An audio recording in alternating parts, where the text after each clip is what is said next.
Okay. What was the thing that was in your head talking to you again, Ervin? My dragon curse. Yeah, Had, that like, thing. 3 voices. Bestow that upon Chitter.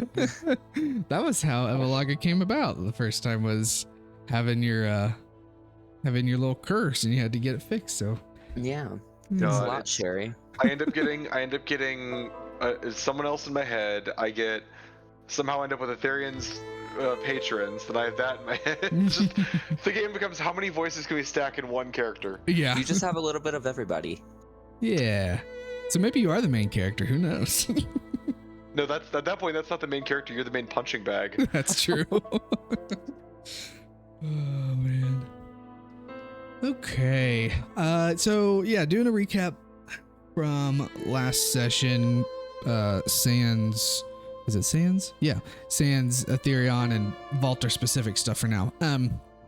So on your way north, back to Phandalin along the long road, you noticed large drag marks leading west into the woods, accompanied by some downed trees. After some deliberation, you decided not to investigate and continued toward Phandalin, where you discovered that Erevan was following behind you. You learned that the drag marks led to the crash site of Thaladirian, who is Erevan's biological father, his airship. Erevan then revealed that he had found a note from Evalaga, the hag, instructing someone to bring Thaladirian to her. The note also briefly mentioned something about the party being busy with mind flayers, suggesting that Evalaga may be aware of your actions and possibly orchestrating something behind the scenes. After a reunion with the slightly malnourished Erevan and introductions with Valter and Chitter, you headed to the Sleeping Giant to meet with Agatha. There you learned that the townspeople infected with the mysterious sickness had been isolated in the ruins of Tressendar Manor. Blackthorn constructs were providing supplies and rations as they seemed to be immune to the disease. Later that night, Erevan and Ishtar, prompted by Chitter's sleep talking, attempted to activate his Mudslick Tower, but couldn't figure out the activation phrase. Banana. As you all settled down for the night, Chitter was caught sleepwalking again, this time attempting to break stones off of a house with his beak. Erevan woke him, and Chitter somehow successfully activated the Mudslick Tower, much to Ishtar and Erevan's disbelief. Aetherion, Chitter, and Ishtar went inside to sleep, while Valter and Erevan returned to the Stonehill Inn for the night. Next day, everybody spent time checking in with townsfolk and preparing for the journey ahead. Skip over that part. Ishtar and Chitter sold their acquired gems at the Miners' Exchange, which was now run by a new person with a tattoo of an octopus and an anchor, something that Ishtar, you noted specifically. Chitter, you sent a letter back to Silvery Moon. Later in the day, you all noticed a crowd gathering around some townspeople deep in the transformation. Upon investigation, you discovered that Sister Garel, Agatha, the barmaid at Sleeping Giant, and the townmaster Thornton were involved. Tensions rose as the townspeople began speculating about a possible culprit behind these transformations, but Elijah and Jasmine Blackthorn quickly diffused the situation, suggesting that the afflicted be sent to the manor. The Blackthorns invited you to their home for a private discussion if it was needed. You decided the next step would be to head towards Old Owl Well when ready, remembering the well's passage to the Underdark. Your goal was to find a way to Elithanok and confront the chosen mind flayers responsible for the transformations. And with that, we will start. This is pretty much right after the little brawl between the infected townspeople that you all captured and subdued. They've been sent away now to Tressendar Manor, where they're gonna spend time with the rest of the infected. And the crowd that had gathered has dispersed from there. So the day is yours. We'll say, for the sake of this session, that Aetherion is at the Sleeping Giant running things because of Agatha's departure and recent infection. Valter is going to be at the Shrine of Luck, trying to do whatever holy work that he can in Sister Garel's absence as well. So with that, what would the three of you like to do? Anything particularly special right now? Hey, Chitter, you said that, or someone said that you were sleepwalking before. What circumstance was that under? I mean, I don't know. We were sleeping, I think it was just on our way back to town. I mean, I don't know. Yeah, it's You were sleeping, and then what were you doing? What do you Like, mean? how- What was I doing? Like when you were sleepwalking, were you doing something like similar?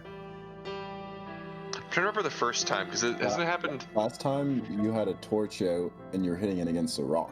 Okay, yeah. Sorry, torch against Yeah. a rock. I was thinking there was 3 incidents. Yeah, I was hitting a torch with a rock or a rock with a torch. I need my coffee. yeah, and So, sorry, go ahead. so both times so far, it's had to do with rocks. I guess. That's weird. You're weird. I mean, I mean, that's true, but also that's weird. well, I mean, I'm not hurt. At least I'm not hurting anybody. I'm like murdering people in my sleep. But Yeah, why that's a lot. rocks? I wonder. Do you like the taste of rocks? I've never tried tasting. Do people do that? Did tall folk do that? He likes coins. I don't know. Maybe sometimes. You like coins? No, stop it. That's a rumor. We're not. Don't listen to this drow. I'm just gonna glare at Ishtar. And Ishtar, what does he like about coins? Down his beak. Down his beak. He keeps trying to force feed me coins for some reason. I don't know why. Oh, that's Ishtar. Not everyone likes the same things that you like. He's not a birdie bank. I mean, I don't think so. Pretty big. flashback Oh to my God. Ishtar when he was a child and his first piggy bank was in the shape of a bird that he would put coins into. Oh. Ishtar, did people shove coins down your throat? Oh no. I just put him in my bird. Oh, was it a real bird? It looked to be like a real bird. Oh, so did you guys just like murder birds and just like stuff coins down them and that was your wallet? I mean, You guys Seems lived like underground. Where did you find birds? Oh my God, that's a good point. they were bats. Oh, okay. A piggy bat then? Piggy bat. So got it. Ishtar thinks bats are birds. That tracks. Seven intelligent. For Chitter too, just like as future potential, I will say potential future instances of the sleepwalking occur. So when it happens, you are unaware of what's going on. Obviously, you're asleep, but from what you've gathered from these last 2 instances, what you've been dreaming about, if you're dreaming at all, does not like coincide to what you were doing. You can't make any connection of why that's happening. You also don't recollect or have memories of anything that has to do with rocks. So you really you, the only understanding of this that you have is when people wake you up in the middle of the night and you're somewhere that you don't know where you're at and tell you what's happened. There's nothing so far that you've seen, heard, or can think of that kind of connects this sleepwalking with anything else. Yeah. I don't know. Maybe it's some kind of weird disease. Maybe I got sick off of something in the ruins. I don't know. I should talk to Ethereum. Maybe he can use his magic hands to fix me or something. I have magic hands. My character, I don't really know what you are like class sorcerer. ability wise. Yeah. Well, no, like I said that, or sorry, in character. Fuck, in character. I don't think I know anything about what you are yet because you haven't done anything. That's true. Like healing hands or like blow things up hands. Blow things up hands. I think I'm good. I think you might fix the problem in the wrong way. Oh, okay. Well, we don't want that. Let's see. What can I do? I don't even know what I can do. He starts looking at his hands. What is this power? I know I can move ground. What can be beneficial to you? Ooh, I can do this. I'm gonna use prestidigitation and clean his clothes a little bit. Okay. I forget. Can I do that? I'm blanking on what cantrips I have on hand. I actually don't have that one. Oh, thank you. You see as your like outfit just like flutters for a quick second as if a breeze blows past you, and all the dirt and the dust just kind of comes off in this big cloud and dissipates in the air. That's pretty much it for helpful. I can fix small broken things or make light. Other than that, it's all explodey boom boom. Don't mess No, with it. I mean, maybe I can. Maybe I'll talk to someone who's better at healing then. Yeah. I don't need my brain exploded again. It got exploded the first time? Well, I mean, I don't really know like mind flare digestion systems. Maybe they do. Ew. What if we... Did you guys kill that mind flare? Nah, I don't... Wait, did we? It kind of vanished. Yeah. What you're saying is there's 2 of my brain in the universe now. Possibly. Well, one's probably poop. This is not a comforting thought. It'll be like Mrs. Potato Head. Can you think with your other brain? Where is it right now? She looks through her eye. Well, maybe since you got no brain, you're linked with the elder brain. Never thought of that. Well, wait, no, but I He's have got a brain. We've been over this Wait, before. He's grown a brain what? back. Oh my gosh, We talked about this last time. This show's just gonna constantly be saying, well, but you don't have a brain, and everyone's like, we've talked about this. He's got a Are brain. we sure he doesn't have a brain, though? Who's checked? This is true. Look, I'm pretty sure I'd know if I had a brain, or if I didn't have a brain. I don't have detect thoughts. I do, but I don't think it works on me. You already know your own thoughts. Oh man. This is true. Alright, let me see. Actually, you know what? Just for the hell of it, Chidra's gonna pull out his Bard's Chronicle, Mm-hmm. and he's gonna cast Detect Thoughts on Aravan. Okay. Let's see, because that is a... I'll double check that I'm not forgetting anything. That is a...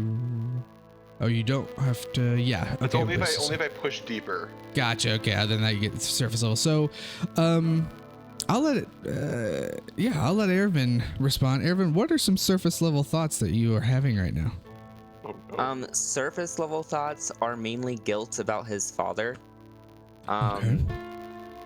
And the occasional glancing at shadows and wondering what's in them. Okay, yeah. So, Chitter, you get this kind of this overwhelming sense of guilt, as well as kind of paranoia. You can almost think of it, or just anxiousness when it comes to darkness around, and the shadows that can be casted from light. Would you like to go deeper? Not.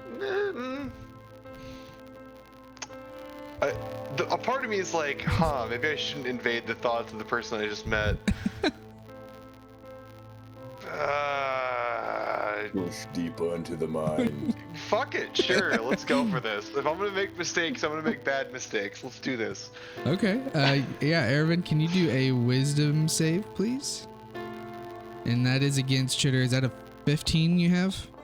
Let me double check. Where does it list on here? 16. 16. Ah, so you break through. So, Ervin, you feel like a faint little, I don't even want to say tickle in the brain. That sounds weird. But there's this like maybe itchiness you feel. So you kind of scratch your head to get rid of it, and it fades away. And Chitter, you're able to probe a level deeper into Ervin's mind. Ervin, what's going on deeper under that noggin? What's going on? There's a deep sense of terror that he's going to lose his father again and never see him again, and that it's going to be at his own fault because he pushed him away. And he's terrified that Evalaga is watching him and going to capture him again and put him through the same torture that he went through. There you go. Yeah. Chitter, you get kind of some brief glimpses into specific times. So, for instance, the last conversation that Ervin had with Thaladirian, his father, outside of the Stonehill Inn, where they kind of things got a little heated, and Ervin stormed off. And then you also see a much more grim picture of some place not near Phandalin, potentially not even on this plane of existence, where Ervin was captured behind this ethereal energy kind of barred cage, as horrible mental and physical torture elements were applied to him for what felt like months on end. You also get a sense that he's most of the attitude he has towards people and his interactions just generally don't seem legitimate, that he's covering up. Peter is not going to say anything, not mention any of that, but we'll just give Ervin a hug. Okay, and you, as Chitter comes and embraces you, Ervin, you almost immediately at that, and simultaneously at that time, feel your head kind of, it almost feels like a sucking sensation, like your face is kind of just pulled towards something, and you kind of blink a few times and realize that you've been, something has been cast on you, and that's this feeling you've had in your head. Being innately magic, you take it to be some sort of, mind reading or probing kind of a spell. And then at the same time, Chitter kind of embraces you in a hug. Thank you, Chitter. Please don't mention what you saw in there. Mention what now? He's going to say?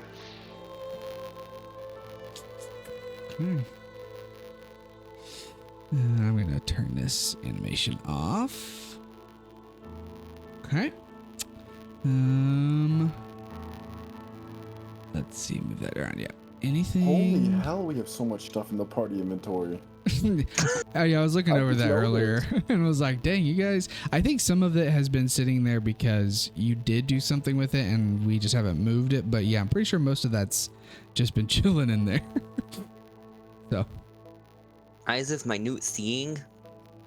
I thought for some reason I thought Chitter had those. I think we found those and just didn't do anything with them. Like we're like, none of us really needed them. Yeah, it was one of those things of like, oh, okay, cool. We'll hold on to that.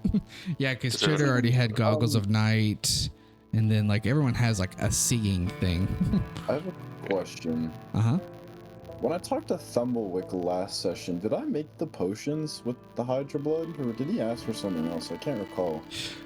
It kind of like got brushed under the rug because other things started to happen. He mentioned that for the potions, he can either make it for you. It would take, some time, and he'd probably charge a fee or something to make it. Or if you'd like, he could train you in herbalism to learn how to make it yourself. It was kind of more of a, if you want, you can pay me and whatnot, and then I can make it. Or if you want to learn how to do it, you can. So. I'm pretty sure that I was going to train. You're going to train? Pretty sure. Okay. Have you done anything with herbalism yet? I don't think I have. Okay. Let alone I don't even have an herbalism kit. Yeah, I was getting ready to look through your inventory to see. Because I know you bought, the harvesting kit. So, if you would like to go and learn Saros? all that, you can go to Cyril's and we can just kind of quickly have you buy an herbalism kit, which also just kind of peeking forward, for doing herbalism, it would be trying to see what die you would start with. You have a +4, so it'd be D12? No. D10. 12. Nope. 1 second. What's 4 back from 20 in terms of dice? That'd be a D6? I think. Let's see. 1. So 1, 2, 3, 4. Yeah, so you would start with a D6 for training for proficiency. So I'm assuming that is what you would like to do? Yes. Okay. I also have a question. Yeah. Regarding that. So even though I'm not a bard anymore, I had proficiency in performance because I rolled for it. Do I still have that? Because it's not marked on my character sheet anymore. Oh. Yes. So what we can do, since you were like, was that something that you wanted specifically because you were a bard, or are you fine to have that? Like, would you want to change that? Or I mean, I can still have it because I think Ervin would still have the loot. okay. Yeah, because I did that before I became the bard, really, as like the step into multi-classing. Okay. Yeah. If you still want to have that proficiency with performance, yeah, that's fine. It's probably from re-importing stuff, so I will fix it. Yeah, there you go. Good catch. Thanks. Yeah. Okay. So we will say, Ishtar, you ran over to Cyril's. You buy yourself a little herbalism kit, and so you're gonna have Thumblewick teach you how to brew that potion. Hopefully. Hopefully. Okay. So let me look through my notes. Oh my gosh. Should have pulled that up. While I'm pulling this up, for Chitter and or Ervin, anything you guys are doing currently while we'll say Ishtar's with Thumblewick? I would like to go talk to the people in the ruins. Okay. Honestly, I know that was something I had brought up, so I would probably, or like brought up last session, so I'd probably want to go with for that. Okay. So heading over to Tressendar Manor and talking to the infected people? Yeah. Gotcha. Okay. So for Ishtar, Hydra Blood. Looking at my notes. Hydra Blood can be used to make Potion of Superior Healing. Okay. Going through my crafting. That's not how you spell potion. Come on. Potion of Superior. Yeah. Okay. What does it take to make this? Oh, it's not going to tell me. It's going to tell me everything else that can be used to make it. Okay, we'll make it up. So you go over to Thumblewick's. He is one of the buildings that is currently kind of still being built. It's in the earlier stages. So you see a frame and maybe some flooring started, and a roof, but no walls or anything finished.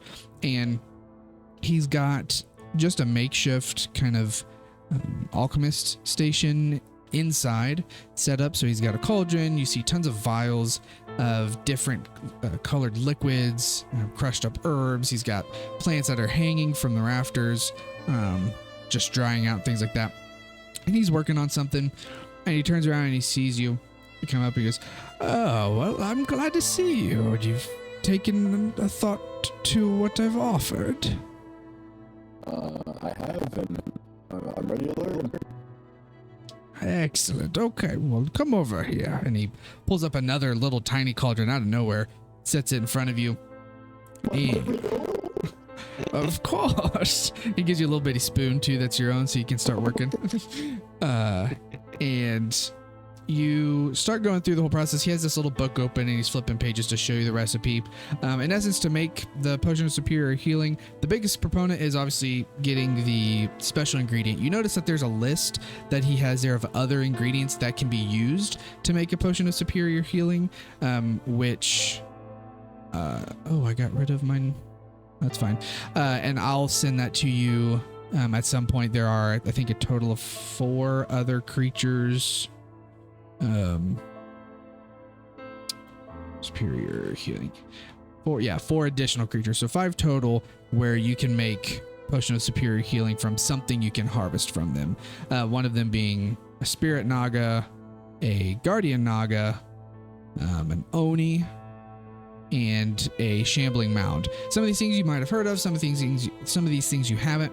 It just kind of gives you a list of like, hey, if you want to make this in the future, here's some other things you can use to make the same potion. But I'll send you a list so you kind of have a running recipe book. And do I have a recipe book built in? Because that would be huge. Recipe catalog, herbalism. I do, but it is of other potions, I think. Yeah. Okay. So the other thing he requests that you'll need. So you've got the vial of Hydra blood. The other thing is a specific type of mushroom that can be found in the mountains, and he has a few from the Blackthorns donating to help him start his herbalism shop here. And he pulls them off one of the rafter hangings because they're dried up, and it's like this dark magenta colored. It looks almost like it's faded from either drying out or just that's the natural color it has. And he pulls it out and mentions, once again, I'll send this to you as well later, that was that mushroom one of the rare sided mushrooms, or was it one of the more common ones? It would be considered a more rare. So it'd be like, it's like an uncommon, not necessarily rare, but one of the uncommon herbs that can be found. So it is, he explains, it's a red amanita mushroom. He mentions most of the mountain ranges in Faerun have this. This is what it looks like. So once again, if you guys are traveling, if you want to call out that's the specific thing you're looking for, we can play that out in the future. But then you at least know one of the recipes / all of the recipes for how to make a potion of superior healing. So the other way this works is the crafting side of this whole mechanic, which goes as follows. If I can find it. I don't care about the tables. I know the dang it. Hold on. All the way at the bottom. Should have read through this earlier. Okay, so crafting. The big thing with crafting is time and money. Obviously, it takes reagents, which we've already gone over. For superior healing, which is considered a rare item rarity in essence, it's going to take. I'm definitely not going over that. For this one, since you have Thumblewick helping you, it's going to take considerably less time. So for a rare potion, it would normally take I'm gonna nerf this a lot because that's way too much time. It's gonna take like normally a full week of crafting and like stewing the ingredients, drying the ingredients, and all the stuff. Since Thumblewick had all that stuff ready, so you already had the vial of blood, he already had the herbs that were dried out and prepped. You're gonna make it immediately in essence. It will cost you 750 gold for this first time doing this, and then crafting in the future, whenever, like, let's say you find all the stuff yourself and you're like, I just want to do it myself, it'll cost a little less. It will just take longer. So that's kind of how that plays back and forth. So just as an FYI, but he walks you through the whole process. And so you guys are kind of doing this little cutscene of grinding up the mushrooms and mixing in the blood and making your own little bitty potion. So if you want to go ahead and remove that. Mm-hmm.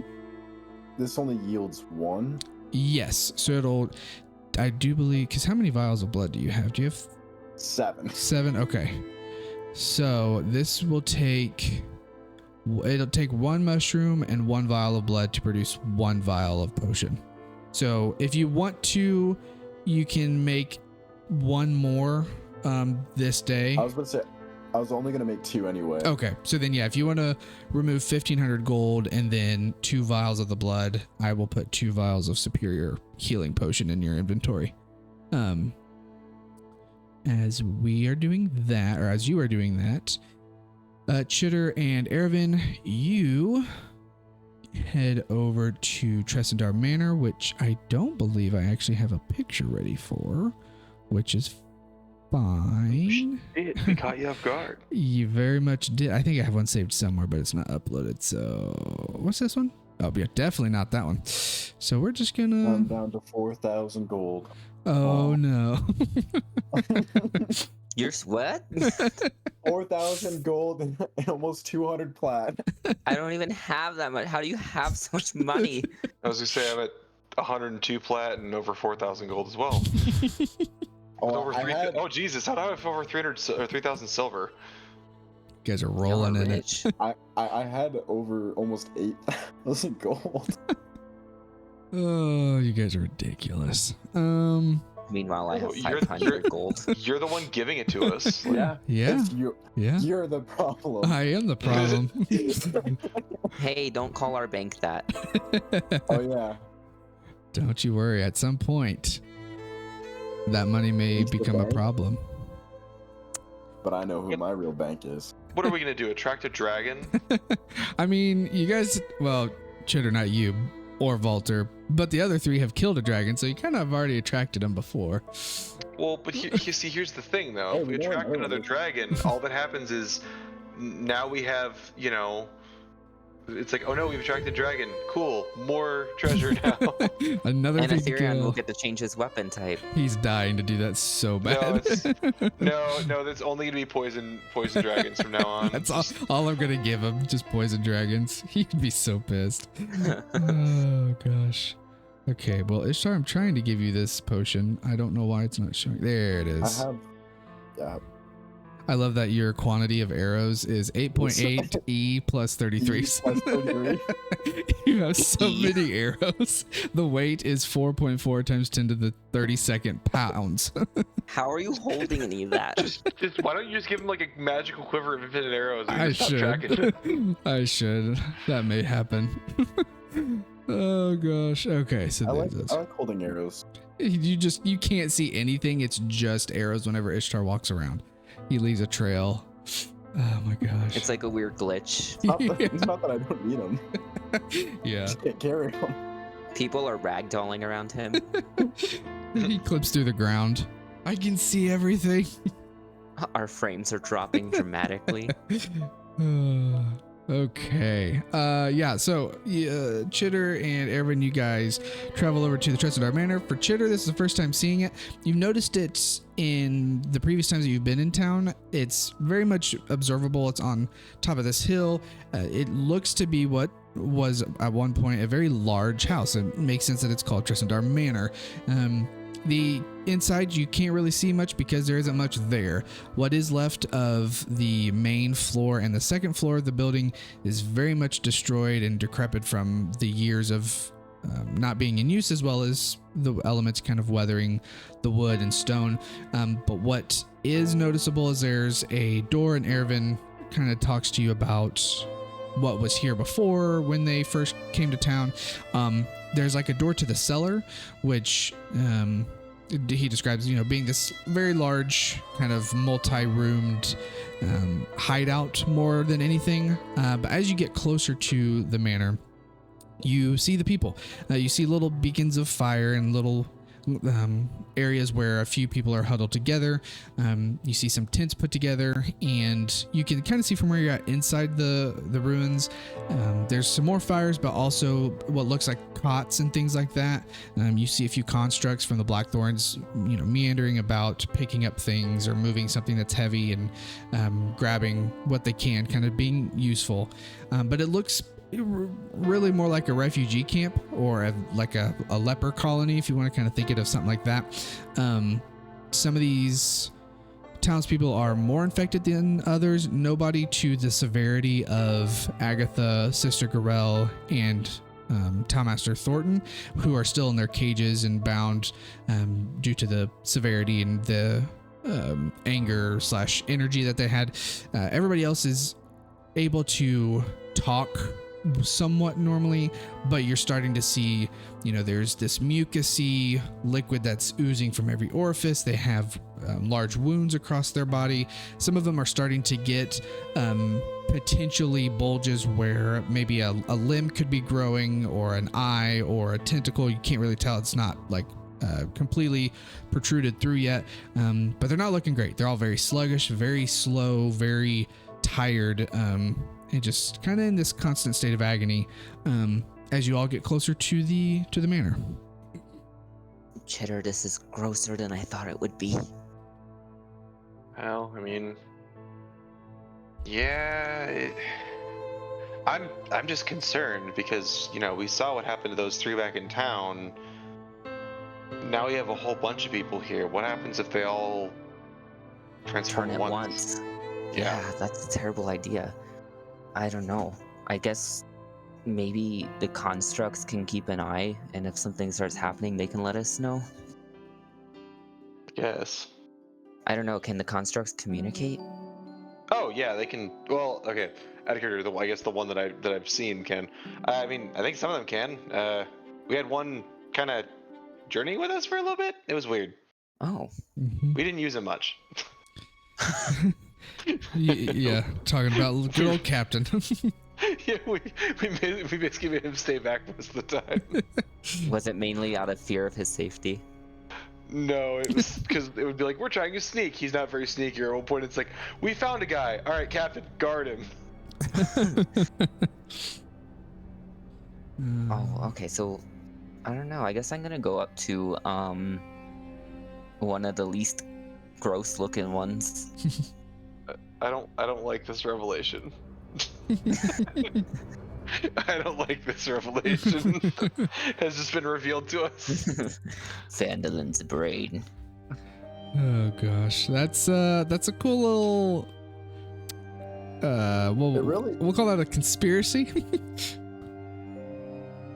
I would have never looked at it that way, but you do make a great point. I wonder if that's where they got the idea. Oh shit! Or if I don't know how old this map is. What if this is like a later map and they redesigned the town slightly just for that little hidden Easter egg? That could very well be what it is. I'll have to look on Reddit. No one has ever made that connection before. I'll have to look. I looked at it really closely. It just looks Wow. ominous. Yeah. Okay, yeah, so Erevan, you went to one of the lesser grotesque looking ones you said? Yeah. I also just like to imagine that, like, while we're over here talking about this stuff, that Ishtar's just over there doodling on the map and just Yeah, has his makes the map brain. pulled out and he's like, oh, look at that. Yeah. we like as we're leaving town, we just see him with like a like a bucket of red paint, like just painting lines across the paths. Like, what the hell is he doing? And then later on the day, he's up on a hill, looks, and he's like, oh my god.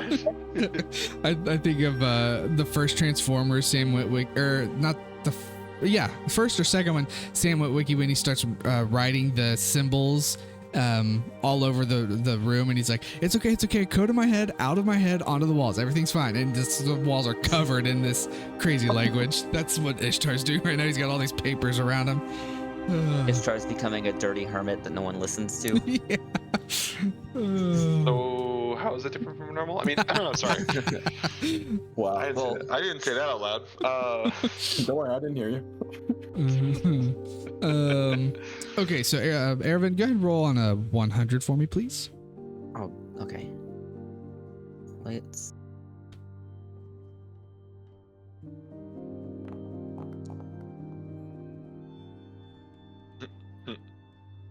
Okay. Perfect meme doesn't exist. 6. Every time I've rolled a D100, it's been very low. So, also, okay, flip a coin. Do a /R space D2. I never know. Is rolling high good or rolling low good, or is that always up to this? It changes. Yeah, it changes based off of the table. Okay, so you look around, and the townsperson who seems probably closest to you, but also that's not as at least physically appearing as grotesque or decrepit as the other townspeople. You notice is a child, a younger townsperson, probably in like the 10 to 12 age range. You haven't met this child before, but it could have been just one of the town kids who played with, Pip or Carp from back when Red Barons were around here. And you go over to him. He's just kind of laying by the fire, and you notice his mother is sitting with him. Both of them not horrible in terms of infection or wounds necessarily.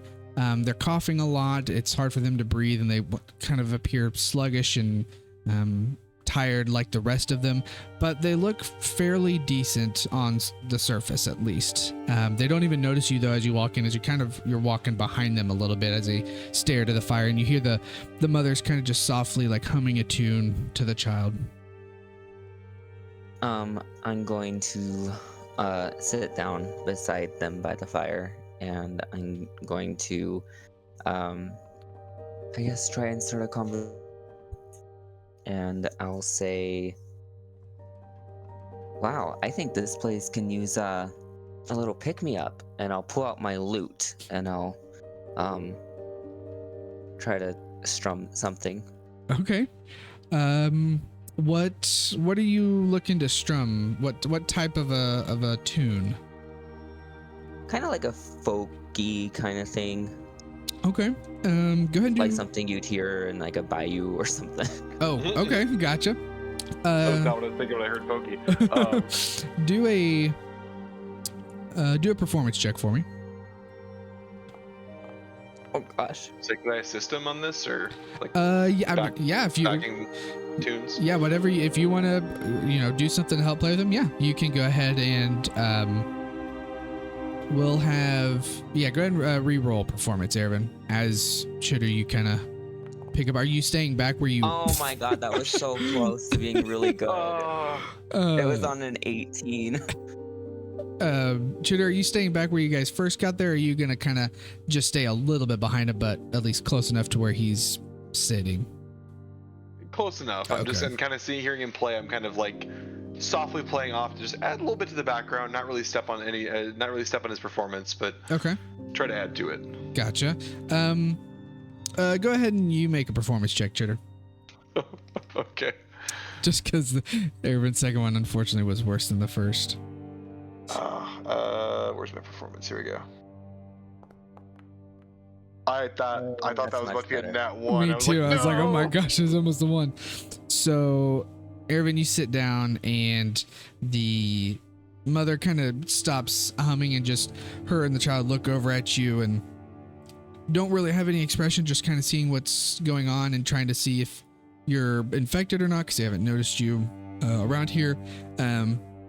You pull out your lute and you start to play, and it seems like you're drawing a crowd. They're sitting around as you play, but it's more of because it's a distraction from what's going on rather than necessarily it's the music that's like lightening the mood. It's more just like, oh, something's going on, let's go see what's happening.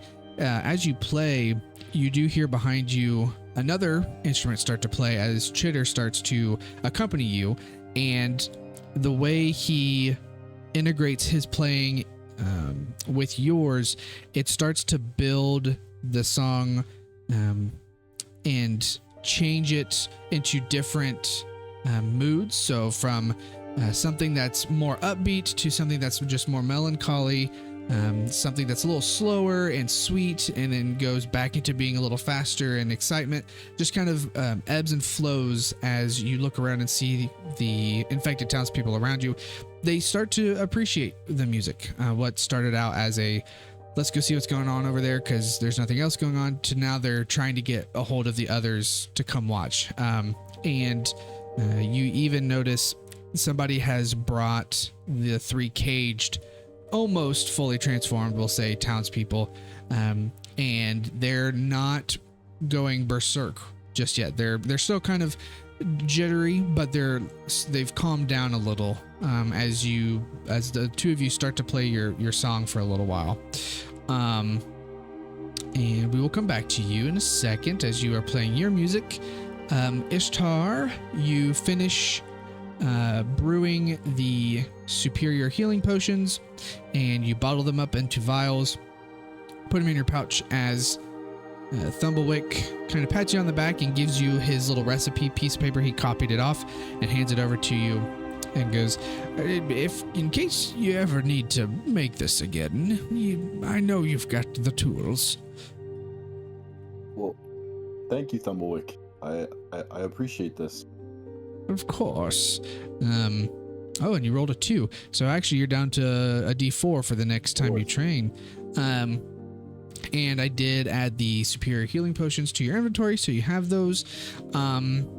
Yeah, what would you like to do now? As it's starting to get later outside. Oh, not that fast. There we go. Oh.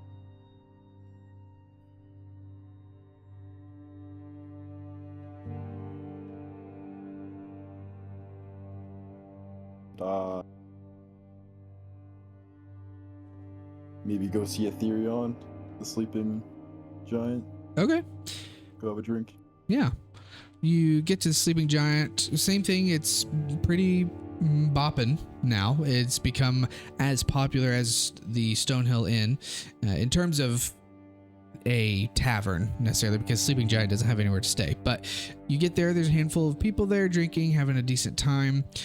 Where Agatha would normally be behind the bar, you see Ethereon. He's put his armor, he's taken his armor off, his weapon and his shield are kind of off in the corner, and he's got an apron and he's got his sleeves rolled up as he's working on cleaning dishes. He's not in his form of dread.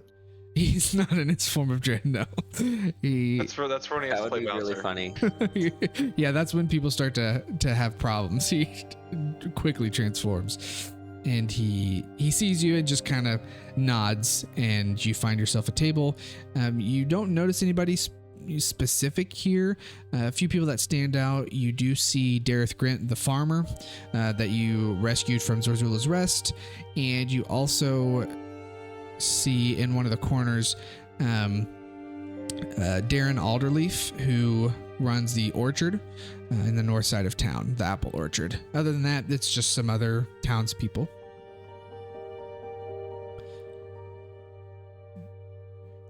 I also have another quick question. Mhm. This is out of character.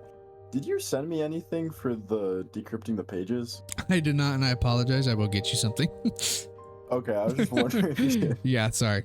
I guess I'll just have a cup of sludge. Okay.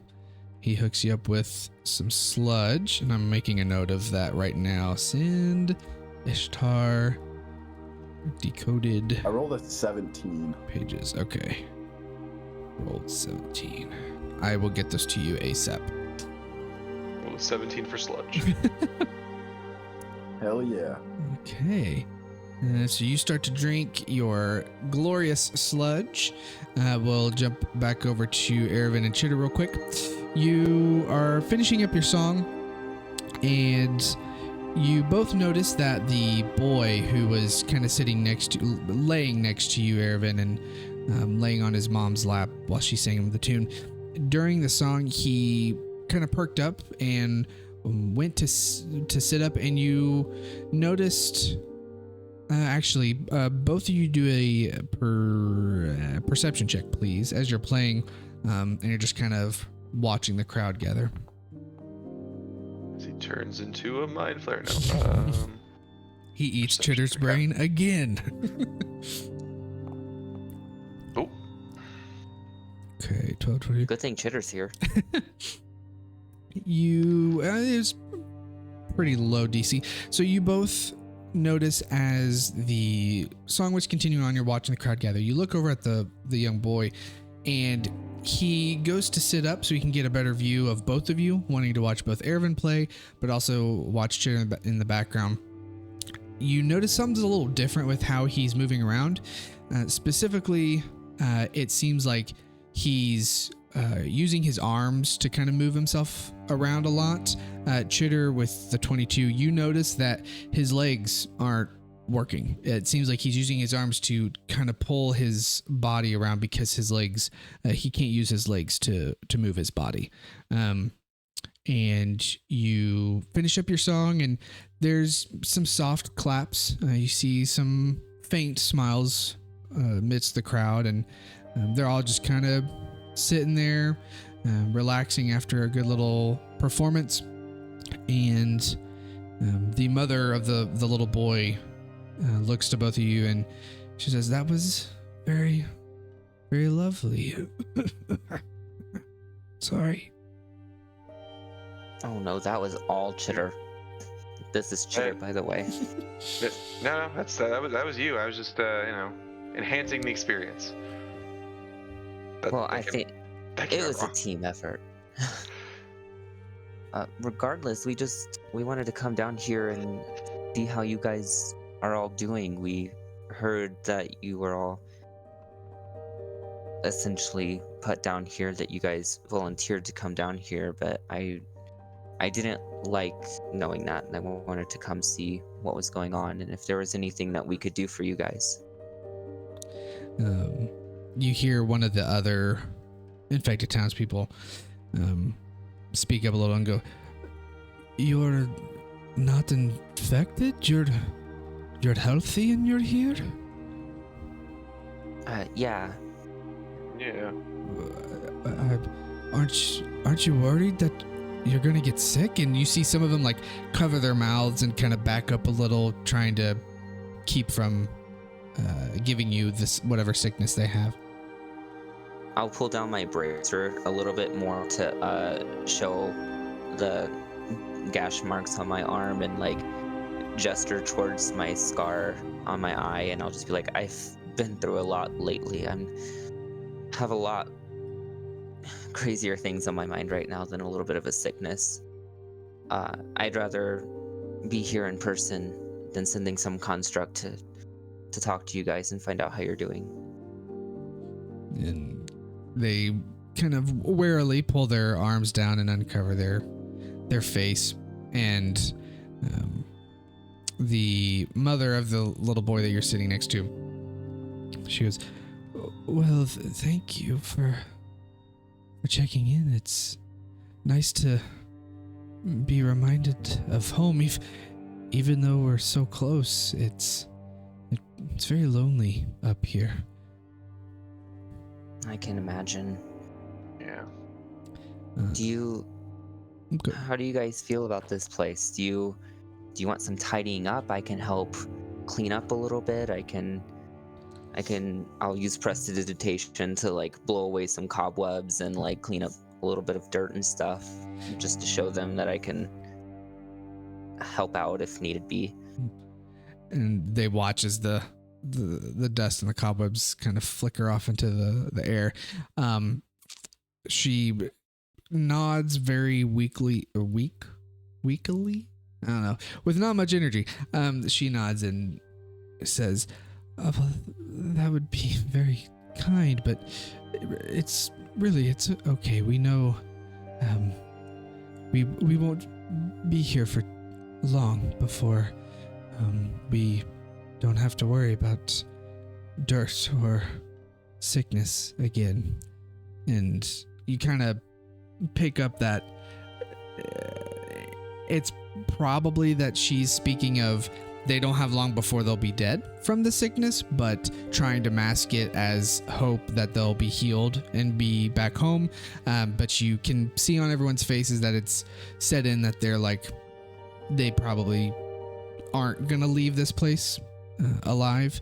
And Chitter, you kind of out of nowhere notice that one of the infected townspeople is fairly close to you right now. You can't tell if they've kind of been inching that way throughout the time, or if they just appeared, kind of they were hidden for a little bit and just now made themselves known. But they are fairly close to you, and they sniff the air. And as they sniff, they look towards you and sniff a little more. And it's hard to understand what they're saying. It seems like maybe their sickness has affected their voice more than the others. But they make this like gurgling kind of sound as their mouth moves, trying to form a sentence. But it's almost as if they know that this is a problem that people can't understand. And they're like pointing at your head, specifically the back of it, and they keep sniffing. And you take it that maybe they know that something's happened to you, maybe in connection with mind flayers or something, that something about your head, specifically the back of it, is kind of giving off something that they can smell being infected. He's gonna like take a few steps away, kind of looking disgusted, but not at this guy, more like at himself a little bit. Okay. As you do it, the way you kind of back up and turn, it makes the back of your head in sight of the mother, who has kind of shifted her weight as well to help the little boy get situated a little better.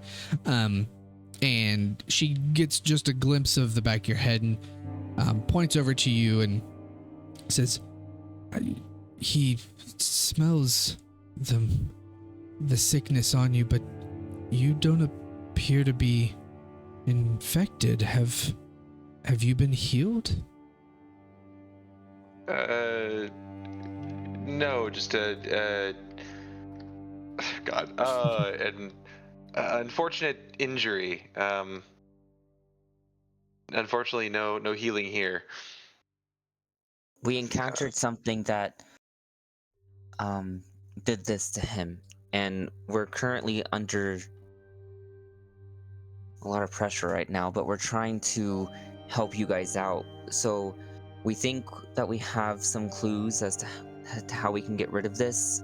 We just have to know the location of where it's originating. And so we came down here to ask you guys if you guys may know something, or if you were near a certain area that may have triggered this, or when you got sick or something.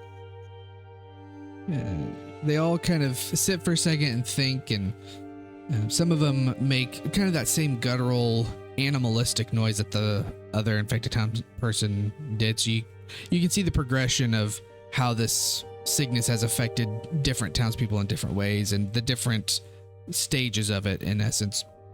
And it seems like they can all understand each other, though. So even though you can't understand the weird language or what's being said, any of these infected people can.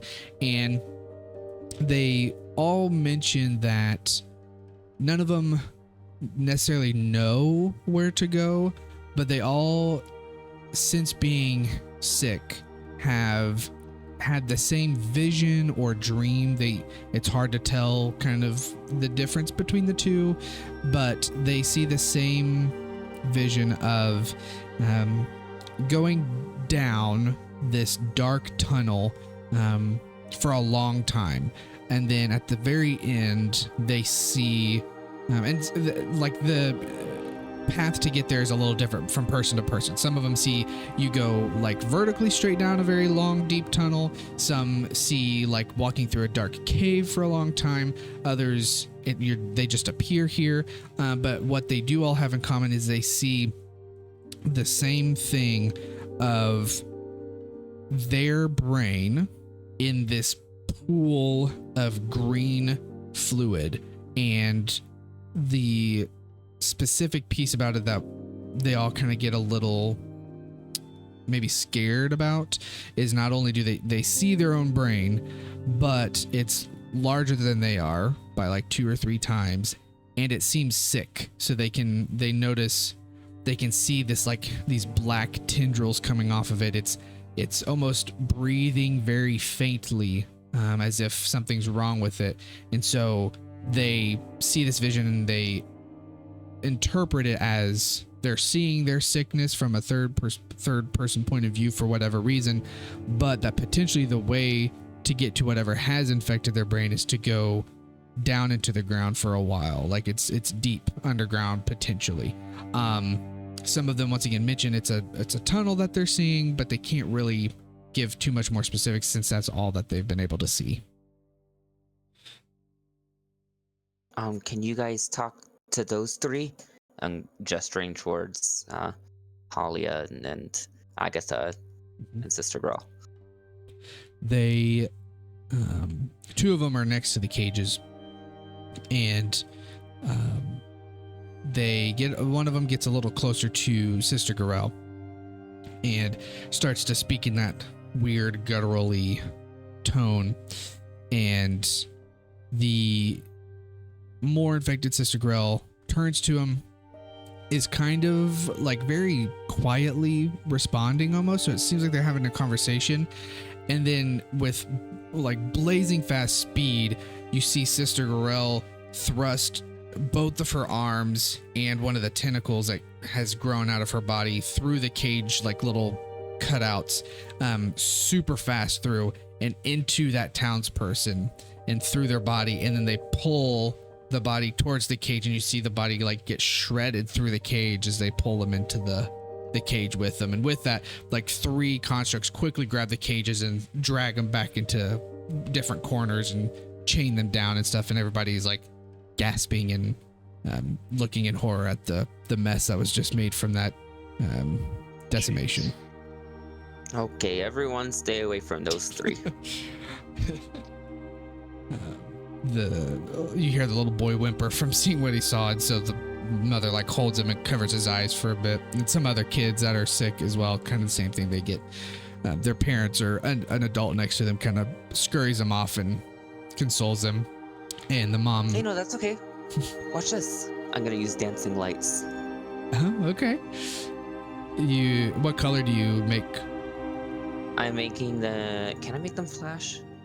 I think so. Or at least, I don't know. If not, we'll say that you can for these. Okay, I'll just make like a red, blue, and green one kind of, and they're kind of just like levitating and looping around each other, going in circles. Okay.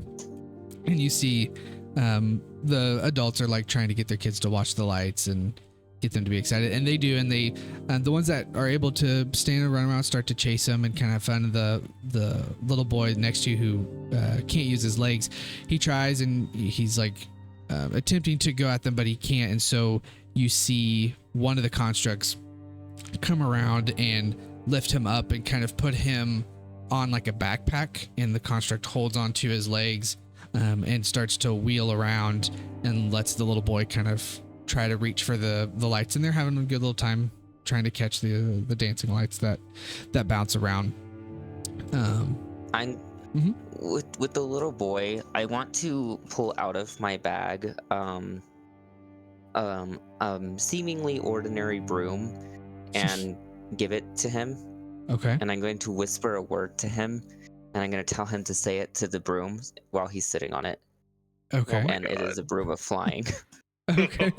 He gets the broom and he does what you say, and you see the brooms just gently levitate a little, and you kind of see the first real big smile from the little boy, and the broom starts to kind of like take him around, and he's controlling it pretty well, and he's just floating around, and the kids are chasing him, and so they're kind of off having fun as they float by. And the mother speaks up again. She says, that was very nice. It's hard to see them hurting and so sad. It's not fair for children to have to go through this. I agree. It's awful. I'm glad I came down here. He can keep that broom.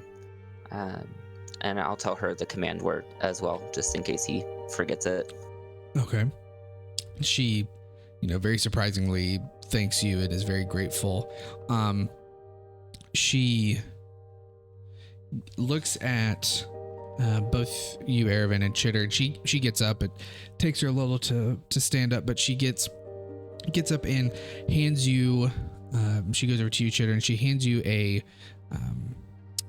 what looks like a necklace.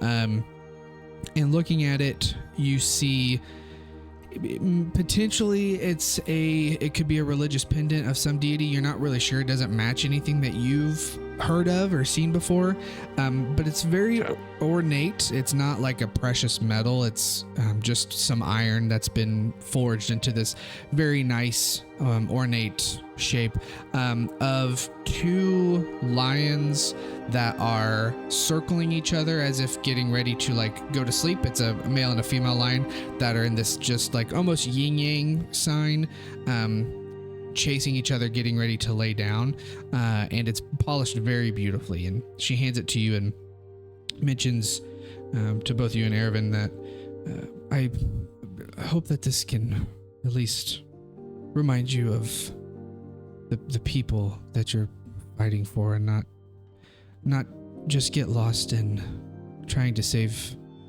a town, but hopefully your town and a place that you can call home at some point. We appreciate it. Thank you. Yes, thank you. This is my home now, and I will defend it. And we're going to do everything in our power to make sure that you guys can return to a normal, happy life. Thank you very much. And you see a handful of the other townspeople join and get closer to you as they're like expressing their gratitude. And we will hop over to Ishtar at the Sleeping Giant. I don't think any of these are going to be... This is probably going to be an actual song. Yeah, I thought so. Go away. I was going to say, I'm not even there yet. Yeah. Okay, so... Shoot, I just lost it. 1 second. Ambience. Okay. Oh. There it is. Okay. So, Ishtar. Oh, that's not. You have finished your first drink, and Therion's come by and filled you up with another. Some people have come and gone. Others are just relaxing and having a good time. Nothing's gone too out of hand. Anything specific you'd like to do while you're here?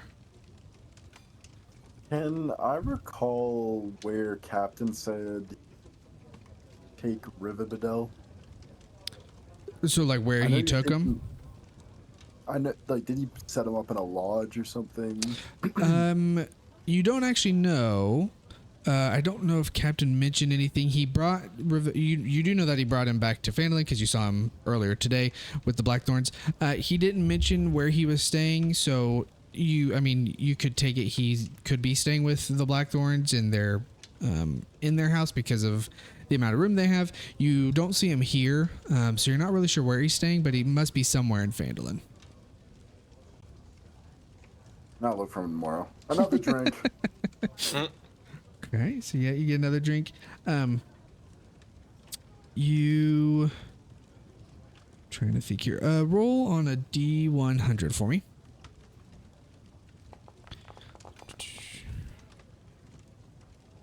$33. Okay. As you're drinking another bit of your sludge, you see two of the patrons who have been drinking at one of the corner tables. They look a little bit more rougher than most of the townspeople here. You take it they may be some of the hired help that Halia had to work on the Tresendar Manor at first to do the All Faiths Temple. As right before she got sick, there were a handful of people that she had brought in from other towns or other cities to help be builders or to help with like policing the town kind of a thing. But they all seem fairly rough. And so the two that you see here are burly men with some tattered dark clothing. Also, like the person who's running the Phandalin's Minor Exchange, they're completely covered in tattoos. And they're getting a little rowdy from the drinks, but they haven't caused any troubles or anything. But they stick out because they are the only ones who are getting a little bit louder. And because they, without being rude, they don't fit in with the standard aesthetic of the town. Yeah. Mr. DM. Mm-hmm. Can I go get rowdy with them? Yes, you can. Can I bring them over a drink as well? Yeah, you stop by the bar, grab 2 more ales that seem to match what they've had. And as you get over there, at first it doesn't seem like they notice you're coming up to them, and then they see the drinks, or one of them catches the drinks and gets the other one to pay attention. And as you get a little closer, they're like, it's good to see you, fellow lad. What'd you bring for us today? 2 of the finest ales that this tavern has. I The think name's you're good Ishtar. one. Hi, Ishtar. My name's Bob. Bob? Nice to meet you, Bob. The other one kind of smacks him a little bit. He goes, don't listen to him. His name's not Bob. But it doesn't matter our names. It's good to know you. Have a seat. And he motions for you to sit down in one of the chairs. I'll sit down. Okay. Go ahead and do a... Actually, we'll do this. Are you wanting to, like, match their drinking speed just to kind of hang out? Or are you wanting to try and best them to outlast them before they get completely shit-faced? I'm trying to outlast them. Okay. Go ahead and do a con check for me. As they start to gulp down their drinks. Ability or wait, that's saving throw, right? It should let you hit the, what is it, the left button under con, so the mod, the +2.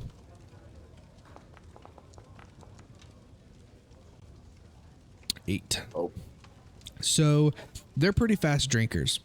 And as they tilt up their drinks and start guzzling down this pint, you do the same with your sludge. One, the sludge is a little slower to go down the glass anyway. But as you're trying to scarf this down to match them, they finish their drinks and slam the glasses down and start to laugh. And you kind of choke a little on inhaling a lot of air with a little bit of sludge. And so you have to like put your glass down as you spit some of it back up, and you cough for a little bit. You're fine. You finish it off and you're okay. But you get the gist that this could be an uphill battle, as Aetherion already know what's going on, brings 3 more drinks, 2 for them and 1 for you, and kind of winks at you and turns around and walks away, and they hold their glasses up ready to clink and start another round if you are. Aye, Captain. Okay, you all clink. They start to put theirs down. Now you're able to keep up with their speed a little bit better. You're finding the perfect blend of not inhaling too much air, but also getting a lot of your drink down at the same time. They go to drink, and as they finish and put their glass down, you see the glasses come down a little wonky, as if they kind of missed their mark. You take it there, again, a little fuzzy, a little more fuzzy after this drink, and they're kind of having to steady themselves. Aetherion, quick, another one. Right around, he comes and gets 3 more drinks for you. You all clink again. No. This time, you're able to keep up with the speed, but as you slam your glass down, you're starting to see double, and you're like, "Ooh, okay." It's getting a little buzzed here. They're also looking worse. One more. And then with this one, Aetherion puts the drinks down, and he puts his hand on your shoulder, like, "Are you sure you want to do this?" But you've already Progressively getting worse. you've already started the drink, and you do a D2, flip a coin. Please. Flash.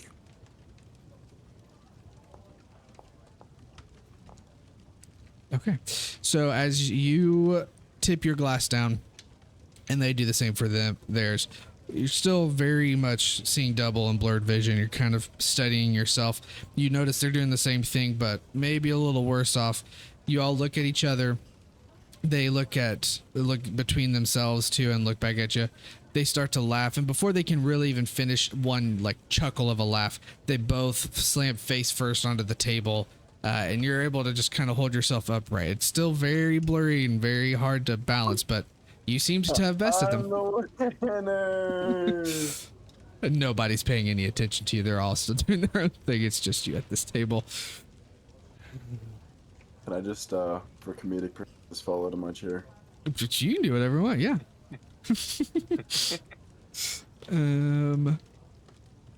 And so as you fall out, someone comes over, and Aetherion both, they lift you up, and Aetherion takes you behind the bar, and there's like a little, it looks like a cot almost. It's just like some rolled up extra like towels and tablecloths and linens and stuff like that, with a sack of potatoes in the corner, and he just kind of lays you on this makeshift bed of just junk as you kind of lay down. It's not the most comfortable thing, but it's better than nothing in essence.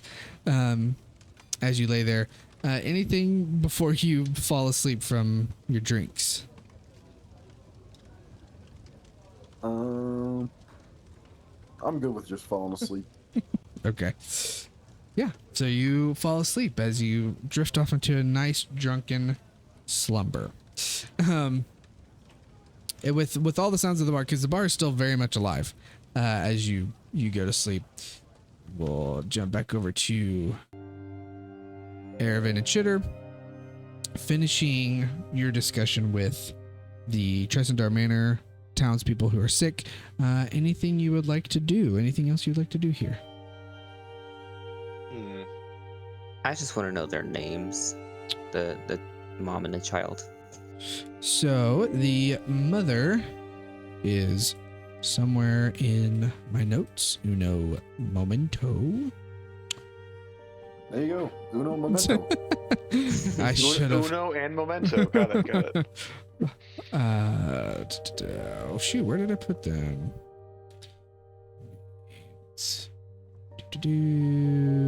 Oh, okay, here they are.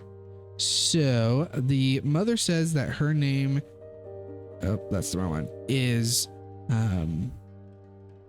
Ostra Emberless, and I can send you these in chat later. So Ostra Emberless, and her son's name is Boravor. Some people call Boravor Bro for short. I love it. Got it. Little bro, is that, little bro, is that who he is? Little bro. We gotta save him so he can grow up to be big bro. Yes. I'm good with leaving unless Chitter wants to do something else in here. No, he wants to get away from this place. Okay. All right. Well, thank you guys for your time. We're gonna go see what we can do. But if you need anything, tell the constructs, and they'll let us know, and then we'll come back. Okay? They'll acknowledge and agree. And as you guys kind of walk down the path to leave Tresendar Manor, the kids follow behind slowly because they can't really go as fast as you, but they follow to a distance, and then they kind of stop and watch you as you guys continue to walk back to town. And I'll just wave. And you see them all waving best they can. Anywhere specific you guys would like to go? I'm just gonna talk to Chitter real quick, and I'll say, that was awful. I can't believe that they're that bad. I didn't realize how bad of a state they were all in. He's just gonna kind of, as he's walking, just kind of stare off into the distance and just say, we need to stop this. Yeah, I don't want to see anyone else get infected like that. And are you okay? I need a drink. Okay, we can go to the Stone Hill. You're walking right by the sleeping giant. Or we're there. We don't know where you are. Yeah, they did see you.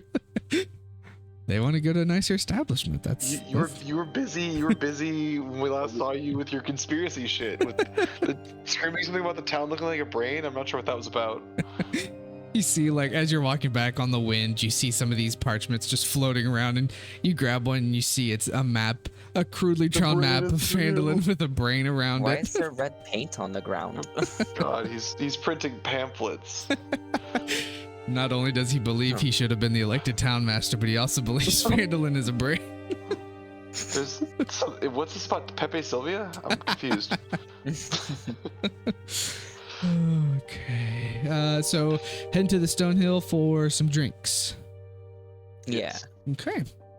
You get to Stone Hill, which is a little bit livelier at this time of night. Oh, that is way too loud. There we go. Way too lively. Too lively. Got to pull that back a little. Okay, you get there. But dare they enjoy themselves? And Someone's breaking up. yeah, it feels very much more busy this time of night, but still a nice establishment. People are having a good time. You see families there and stuff. You get a table, and Erebin, you notice that Alara is here working still since the whole Sherry stuff kind of happened. Alara's kind of taken over as one of the chefs or barmaids here. She gives you guys some drinks and kind of walks back behind the bar. She's checking up on other people. No, never mind. You guys get your drinks. What do you do? Probably sitting quiet for a few minutes. Yeah, just process everything that we've gone through in the last couple minutes here. Okay. Yeah, I'm probably just gonna be like mindlessly use spoon to like stir my tea while just kind of zoning in and out. God, they're breaking so many glasses here. What the hell? I know. What are they doing over You here? turn Mom, around. get it together. You turn around, you just see one table. They're just grabbing glasses and just throwing it straight down every time. Or it's actually, it'd be better. It's like it's Revivadel with the little magic he has. He fixes the glass and then throws it back down. Fixes the glass and throws it back down. He's just showing off. Yeah. In fairness, if I had that spell, I would absolutely do the same thing. Yeah. Like IRL. I wonder what this, just because I'm curious, what's this tavern sound like? Almost the exact, oh wait, no, that's the new one. Whoops. Hey, I like that one better. I like the sound, music. Okay. As you are drinking and just kind of processing what just happened and trying to calm your mind and relax what's going on, you quickly notice that a goblin sits down right in front of you. You were both kind of quickly taken aback by it and kind of get ready because the stereotype of goblins and orcs and things of that nature is they are the more, more evil races in Faerun. But this goblin, immediately as you look at them, they don't appear like the more feral or wild goblins that you've encountered in the past or you've heard of in the past. This one's dressed very nicely. Cheddar kind of almost dresses to the same extent as you. Very nice clothes, pressed very neat, very clean. He's got a top hat on and he's adorned with a lot of jewelry. You notice his rings are very large and very shiny. He's got bracelets, he's got a necklace. He's got earrings, and he sits down and gets a drink fairly quick and sees you in how your demeanor's kind of worried for a second before kind of eyeing him over. And he puts his hands up and he goes, hey, it's okay. I mean no harm. I mean no harm. We're sulking. What do you want? Yeah, we're dealing with a lot of shit, man. What do you want? He takes a big swig. He goes, well, I'm new here, and not to point you out, but yous look like you know your way around a little. And he points to specifically you, Chitter, and the do you always carry the rapier on your back? That's a great question. I feel like, because I have my bag of holding, it'd probably be stashed in there when we're like not, like if we're in town, he probably has a lot of like his weapons and stuff stowed. Okay. So he points to you in your clothes, not necessarily that they're well, no, they were cleaned up because Erevan cleaned them up. So yeah, he points to your clothes, how they're clean, the type of clothing that you're wearing, but also Erevan, to you, he points at the battle scars that you have on you. And he starts to kind of like fidget with one of his rings and spins it around. He goes, like I said, I'm new here, and it seems like both of you've got some coin, right? Why do you want to know that? Well, let's just say I know a guy who knows a guy, and you're looking at Marconius Gradi, one of the best bankers in Faerun. And without twisting your arm, because I know, but it's pretty safe if you store it in a bank. No? I just imagine that you have few Ks of gold, maybe. It'd be. I wish. And he looks over at Cherry. He's like, well, okay, maybe you's got one. I don't know about you, I'm but sorry, you's got one. Add a character that immediate name. I'm like, is this guy in the mob? Can I get any kind of like is he like twirling his ring because he's nervous, or is it like a tale of some sort? Yeah, can I get a read on this guy as well? Both of you can do an insight check as you talk. Thank you. Yeah. This guy just walking up. Hey, you ever want to get into banking? It's like, wait a minute. I'm here to talk to you about your car's extended warranty. Oh, god damn it. 24. Okay. Erevan, you notice as he talks, you can't tell if the fidgeting is a nervous twitch or if that's just kind of what he does because they're on his fingers. He just messes around with them. But you do notice that some of his teeth are gold. And so this guy's got, either he has a lot of money, or this is all like fake. He just does this to make it look like he has a lot of money. but every inch of him that you watch exudes confidence, but also money, that he comes from money or that he has a lot of it. Chitter, you notice same thing when he talks. He's got some gold teeth. He's just adorned with all this flashiness. The twirling of his rings seems to be just what he does, as they are on his fingers. He just kind of messes around with them. It looks like he constantly has to be doing something with either his hands or his fingers, or like you notice he's kind of like tapping his feet every now and again. He's just very energetic. He's constantly moving around and doing something. He like talks with his hands a lot. And he continues. He goes, with all this money, I would just say that a bank is pretty safe. You get to earn some money a little. It doesn't get taken by others. I'm very good at what I do. I've got family who's really good at what I do. Just thinks on it. Not many people here has got as much money as you. I'd hate to see you lose it. Is that a threat? He looks at you, Ervin. The energy kind of dies a little bit. He kind of squints his eyes a little bit. He leans in close. He goes, "Do you think it's a threat?" Well, if it is a threat, I'm not for that. And it seems like it was a threat. As you say this, you feel a slight, actually, both of you may, nope, let's not even do it. It doesn't need to be roll. I can look at passives. What is your passive perception? 10 and 14. So let me just do this in the background. Man, I wish I'd saved my use of detect thoughts. Aaron, why you gonna have a brain, man? Sorry. Ervin, as you say that, and for Chitter, you're sitting there watching, you both feel the slightest poke in your backs, and it makes you kind of sit straight up as you turn around, and you notice another goblin, a little bit larger, but still fairly small. It's seemingly very quiet, came out of nowhere, and has two very concealed daggers. You can't tell how that no one's noticed that someone has a weapon drawn on you, but you feel the tiniest of pokes on your back, and then you feel hands on your back. So it almost, from thinking about it, you think that maybe the blades that this goblin has are concealed under a sleeve, and they're hiding it by putting their hands on your back like they're talking to you. But the blades, kind of like Assassin's Creed, the blades are just barely sticking out to touch your back.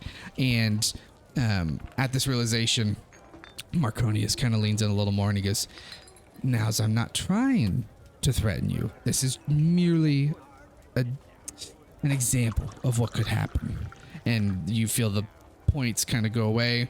A few pats on the back as that other goblin comes around behind Marconius, and dressed pretty much the same way, a little bit more buff, so it seems like maybe this is one of the muscles behind Marconius. And he relaxes back. He goes, I would never do nothing to you. I just trying to get new business, new to town. Thought I would find somebody who's got some class like me and see what I could do. You know, if I could do it this easy, anybody could do it to you. I would hate to see good money go to waste. So think about this in the future. If you want someone to hold the money, keep it safe, you know my name. And he quickly flashes out this hardened piece of parchment that's cut into a little square, which looks like a business card, and flicks one to both of you. And on it says Marconius, and then in quotes it says Marco, and then Gotti. And then on the bottom it says like Gotti Family Bank or something like that, founded in Waterdeep circa 1450 or something like that. And gives you those and smacks the table and grabs his drink and says, "Well, I gotta go. Just give me a shout if you think of something." And he walks over and you see him to go to another table and do the same thing. And here's a tip for you.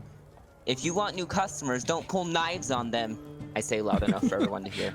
It gets quiet and everyone looks around and goes, "Huh?" And Marco stops and turns around, looks at you and sees everybody and goes, he's just joking, peoples. It's fine. Just get another drink on me. Not. And he flicks a coin and buys around for the whole place. And they kind of like, do a persuasion check with disadvantage. Oh man, is that control? Yes.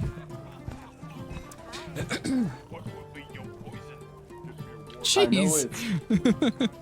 Ooh, nice. Oh, you have a +8. I forgot about that. God love First one was a being. 19. I was gonna say- It's so good. I said, gotta love charisma casters. So you get everyone's attention when you say that. He tries to quickly quell that and throws money to get around. Like half of the people immediately turn around and go back to what they're doing with the free drinks. The other half look a little bit enough to where you see Marco and the little henchman with him get a little nervous at the amount of attention. He's like, okay, maybe we gotta go. And he stops the conversation he was getting ready to have at that other table, and they, not quickly, but they walk out of there instead of continuing their business, and you see them scurry Just make off. sure next time that you don't do it to people that are well known. And they're As out. they leave, can I cast Silent Image to make like a neon sign, just like with 2 arrows pointing down, saying "tried to" or will threaten to stab you, like pointing at them that follows them as they leave? Yeah. You see this neon sign just start flashing as they're looking up at it. They're like, what? Then they're trying to like swipe at it, and they scurry off, and you watch the light fade out in the distance as they go to wherever they're staying in town for the time being. What the heck was that about? I don't know, but the next time they try to threaten us, I ain't holding back. Me either. I was like, I can cast magic sometimes without using words or signs, so I was prepared to do that. I was legitimately looking over all my spells, being like, what can I cast that isn't super obvious, but I don't have much beyond. Technically, blindness and deafness is only a verbal component, though. Oh gosh. But I was like, I don't know. You could have temporarily tricked them with the plague. He wouldn't have messed with you again. He would have thought that you cursed him with the plague. It's true. I could also shoot lightning at him. I can do that too. We can make a giant lightning storm in here. Probably not. No. You'll want to talk to our cleric. He can do that. I just shoot like 1 lightning bolt. It's really strong though. I think I can too. We could do it. We could just combine our lightning bolt. Don't cross the streams. Oh right, fuck. You're still. God, fuck. You're still. Sorry. My brain is thinking like Tempest cleric stuff, and so I'm like, they don't get lightning bolt. I'm like, no, you're a sorcerer. God, I'm mixing my subclasses up too much. Yeah. Oh man. Before I mean, too. I thought you're not supposed to cross the streams though. That's like one of the rules of spellcasting. I'm gonna also pull out my journal and I'm gonna draw a picture of these guys. Mainly the main one. If I remember the faces, I don't know if I saw the faces of the other 2 that were behind us, but I'm gonna draw their faces if I did. You would have had enough time to notice, at least to get some rough features. So, yeah. We'll just save this for later. Quickly the. Where's Ishtar? I don't know. Wait, I mean, this isn't in character. Do we know where Therian is? Like, where's the rest of our group? I'm trying to think where you Where guys is started. everybody? It's kind of just been like us this afternoon, more or less. Like, You would have seen Valter go chill by the Shrine of Luck briefly before you guys head off to Tressendar Manor. But yeah, from then you don't know where Therion went or Ishtar. are we gonna have to go find them? Probably. No. Those two, especially Ishtar, he can get up to a lot of no good. Yeah. Just look for signs of chaos out in the street. I mean, here's the real question. Though, look, we're both here. We got a beer. Does it have to be our problem tonight? I mean, that is true. Although I say do we have just- tea. Oh, right. I forgot. I mean, we have our drink. We have a drink. You know, what if we just let them deal with their own problems tonight? You know what? That's true. Relax. We've seen some shit tonight. Okay. So, as you kind of just relax and have your drinks and wind down for the evening, you see some of the patrons start to do the same, and it starts to filter out, and less and less people are in the Stonehill Inn. Anything you would like to do before going to bed for the night? Yeah, I do. I wanna. I don't know if that's today's problem. I kind of want to follow that guy, but then it's also like, but that could lead into something, and I don't want to make a huge deal out of something right I now. mean, what I'm wondering is, like, I'm half expecting he came through the portal here. Otherwise, but maybe he'll still be in town. Yeah, like, you mean the portal that the Blackwoods have? The Yeah, Blackwoods? that's the only thing I'm thinking. Because it did it say in the car they're from Waterdeep, or that he's from Waterdeep, rather. It says like the Gotti family bank was founded and is from Waterdeep. It doesn't necessarily like say he's from there, but you could piece together that he at least did some time in Waterdeep before going out on his own. You're not 100% sure. Okay, so either he maybe came through there, or maybe he traveled here. But I imagine he might be in town. Hmm. Maybe we can deal with him one way or another. I have a feeling he's going to try to approach the rest of our group, and That's true. maybe we Especially need- Ethereon. maybe we need to show him that Endolin's not his for the taking, as it were. You shouldn't fuck around here. You know what? Actually, I'm Start a turf suspicious war. of this guy. I'm going to write down the details of his card, but I'm kind of paranoid that it's a tracking thing or something, so I'm also going to burn mine Okay. Yeah. after I copy down the details. Gotcha. Yeah, you copy down what the card said in your notebook, and then how do you burn the card? I'm just gonna use Firebolt while it's in my hand and just singe it, like crisp it up. Okay. Nice. Nice. So, with that, the Stonehill Inn dies down for the night. You all finish your drinks and head. Chitter, do you sleep here at the Stonehill Inn? You do have a room available to you, or do you go back out and make the? I guess technically the Mudslick Tower was. You never said you didn't keep it up, so you could go back to it because it's still up. I think I usually assume that I've been packing it up in the morning Okay. when we're done. Yeah, that's fine. So you do have it with you if you'd like to do that, or you can stay here in the Stonehill Inn. I feel like he'd probably try. Actually, I think with this, he probably would go try to find Ethereum, because last time Ethereum was like watching the door, and I feel like he probably feels safer knowing that he's gonna sleepwalk if Ethereum's there. So he would Okay. go try to seek him out and be like, "Hey, I got the tower if you want to sleep." Okay. Yeah, and you. What if we all push our beds around yours and you can sleep in the middle, and then you would have to like step over us to get out? I mean, I guess that could work. He's gonna start pecking at the Mudslick Tower walls. It slowly evolves into like this ever more complex. Like every night, you have to like devise new ways, to keep me you in. while I'm somehow finding new ways to escape. Like you're like, oh, we're doing this, and then my You like dug sleepwalking. Yeah, I start digging through the bottom of the tower. You're like, all right, well, I guess we'll just put ourselves over something you can't dig under. All right, well, now I somehow start flying. Like, god damn it, we need a giant net. Like, it just gets more and more outlandish. Yeah. Oh man. I'll say that you find Ethereum at Sleeping Giant, and it's pretty much closed up. He just finished, and he grabs Ishtar, you're still just completely passed out as he holds you in his arms, and you guys go and grab Walter from the Shrine of Luck, who is just finished performing a blessing for somebody and cleaning off the shrine. And you all, Ervin, do you go with them to the Mudslick Tower, or are you going to Stonehill Inn? I'm going to the Stonehill Inn. Okay.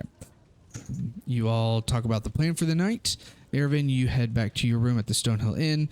The rest of you, I think actually, did Walter stay in the Stonehill Inn the last night? I think he did.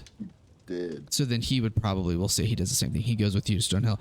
The Ethereum, Ishtar being held by Ethereum, and Chitter, you guys go to the Mudslick Tower and get set up for the night. Ethereum blocking the door again as you lay down and go to sleep. And then one last call for anything anybody does other than Ishtar before falling asleep. I'm going to, in my journal, just try to get these images of those people and the ruins out of my head and just like sketch like some of the people and stuff before, and then eventually go to bed. Okay. Awesome. And then with that, everybody goes to sleep for the night. So if you needed to, all of you can have a long rest, which, as we will pick up tomorrow, or not tomorrow, pick up the next session here, waking up the next morning, which would, just in case anybody's keeping track, it will be the 25th of Myrtle, but I'll bring that up as well later. So that is where we will end the session. My biggest notes that I have is next session more than likely will be everybody heading to Elithanok. Yeah, old Owlwell to find a way to Elithanok. Anything else potentially that any of you would want to do before leaving and going that way? Not me. I can train my herbalism kit on the way, correct? Yeah, like while you're traveling, as long as it takes about 4 hours, yeah, you can use that as time to train your herbalism. Is Ethereon proficient?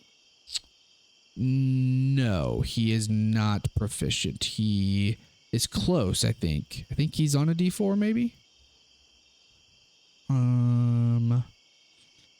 I actually don't know. I'll have to look at my notes. He's close to being proficient, but I don't think he's made it yet. One of us are proficient with a tool and someone else wants to get it. Could we use each other as a teacher? I would say, probably. I think we've talked about this for something else before. I think I would count it as a trainer. It's if you were to try to use this training mechanic to get expertise, then you have to find a third party. Yeah, that could then be your trainer. For proficiency, I think I've done it in the past where it's fine if one person is proficient, they could be the trainer for someone to do their one skill or one tool up to proficiency. So yeah. Okay. I will make my notes for next session. I'll reach out to everybody with next session dates. It's not going to be this week. It'll be next week. But yeah, so that's all I got for everybody.